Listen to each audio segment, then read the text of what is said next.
তখন সবাই বলছেন যে বাংলাদেশ আর মাত্র সময়ের ব্যাপার, বাংলাদেশও দেউলিয়া হয়ে যাবে। পাকিস্তান যখন দেউলিয়ার পথে, তখন বলছেন আর একটু সময়ের ব্যাপার। ইন্ডিয়া যখন চাপে পড়ছে বলছেন যে আর সময়ের ব্যাপার। কিন্তু কোনো সময়ই আমাদেরকে অর্থনৈতিকভাবে দাবায় রাখা যায় নাই।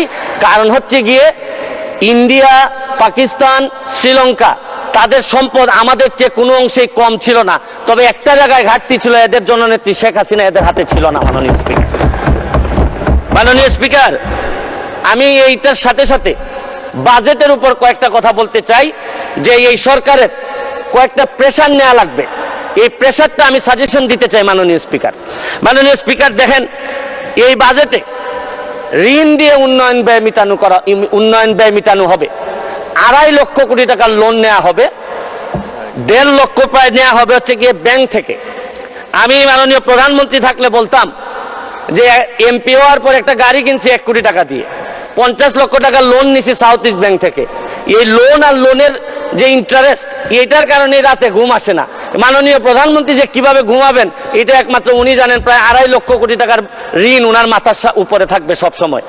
আমি আরেকটা জিনিস বলতে চাই মাননীয় স্পিকার, আমাদের বড় চাপ ফরেন রিজার্ভ। ফরেন রিজার্ভ কমে যাওয়াটা একটা বড় চ্যালেঞ্জ।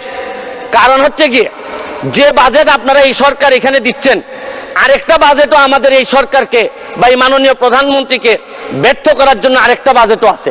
এই বাজেটের যাতে এই সরকার ব্যর্থ হয় এটার নেতৃত্ব দিচ্ছেন তিনি হচ্ছেন গিয়ে ডক্টর মোহাম্মদ ইউনূস। তিনি চাচ্ছেন এবং তার নেতৃত্বে যিনি সরকার গঠন করতেছেন তার নেতৃত্বে আছে হচ্ছে গিয়ে ডলার।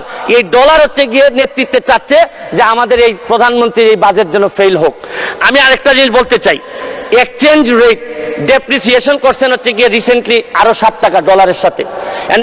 এক্সচেঞ্জ ডেপ্রিসিয়েশন করার কারণে ব্যালেন্স অফ পেমেন্ট যেটা, এইটা আমাদের মিটানো অনেক বেশি ডিফিকাল্ট হয়ে যাবে।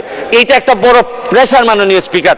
মাননীয় স্পিকার, মুদ্রাস্ফীতি আপনি জানেন যে টাকার দাম কমে যাচ্ছে, কমে গিয়ে 9.5% হয়েছে এই গত 20 মাস ধরে। আপনাদের কাছে তো মাত্র একটা সংখ্যা 9.5%, কিন্তু ফিক্সড ইনকাম যারা করে, যারা নির্দিষ্ট বেতনে চলে, তারা জানে যে মুদ্রাস্ফীতি এই পর্যায়ে 9.5% দিয়ে সংসার চালানো কতটা কঠিন। এটা একটা বড় চ্যালেঞ্জ মাননীয় স্পিকার। আপনি দেখেন টাকা পাচার এই সরকারের বড় একটা সমস্যা। টাকা পাচার ঠেকানো যাচ্ছে না। আপনি দুর্নীতি করলে তো অর্থনীতিতে নিয়ে আসা যায়, টাকা পাচার হয়ে গেলে যে দেশে যায় এই দেশের অর্থনীতির বাজেট হয়ে যায়। আরে আমরা বঙ্গবন্ধুর খুনিরে আনতে পারি না, আর টাকা পাচার করে এই টাকা ফেরত আনবো কিভাবে? এইটা একটা বড় সমস্যা। টাকা পাচার করে আমাদের বাজেট সংকুচিত হয়ে যাচ্ছে মাননীয় স্পিকার। মাননীয় স্পিকার, আরেকটা জিনিস, এই সরকারে রাসেল ভাইপার সাপ চলে আসছে মাননীয় স্পিকার। এই সাপ আসার কারণে সরকারে যখন সাপ আসে প্রকৃতিতে বেজি থাকে, এই বেজি করে কি সাপরে নিয়ন্ত্রণ করে। কিন্তু এই সরকারে দেখা যাচ্ছে বিভিন্ন জায়গায় রাসেল ভাইপার আছে, কিন্তু বেজি ওই পরিমাণ নাই যে এই সাপরে ধরবে মাননীয় স্পিকার।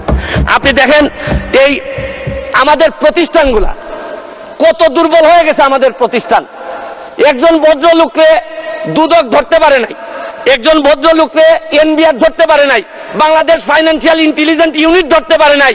আর এনবিআর এর মতিউর রহমানকে ধরলে একটা ছাগল ছাড়া এই লোককে তো আপনি আনতেই পারতেন না।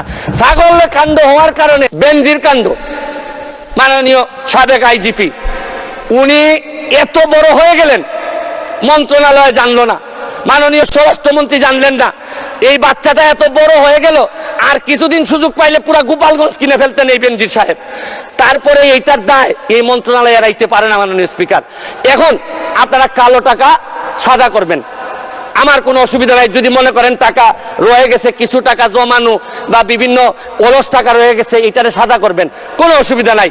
কিন্তু এই সাদা করার মধ্য দিয়া বেনজির আর মতিউরের টাকাও যদি সাদা হয়ে যায়, আর এদের ভবিষ্যৎ প্রজন্ম উত্তরাধিকার, আদর্শের উত্তরাধিকার যারা, তাদের টাকাও যদি সাদা হয়, তাহলে এই আমি বলতে চাই যে আমি যত বরাদ্দ এই পর্যন্ত পাইছি, আমি হচ্ছে কি এমপি হিসাবে ট্রাস্টি। এই টাকা জনগণের জানার অধিকার আছে। আমি ফেসবুকে দিয়েছি, হয়তো প্রকল্পের জায়গায় টাকা বলছি, কিন্তু টাকার মধ্যে কোনো ব্যবধান ছিল না। কারণ নতুন জেনারেশন আপনি যা বরাদ্দ পাবেন তা জানতে চায়, এবং আমি বিশ্বাস করি বঙ্গবন্ধুর আদর্শের সৈনিক হিসাবে আমি এই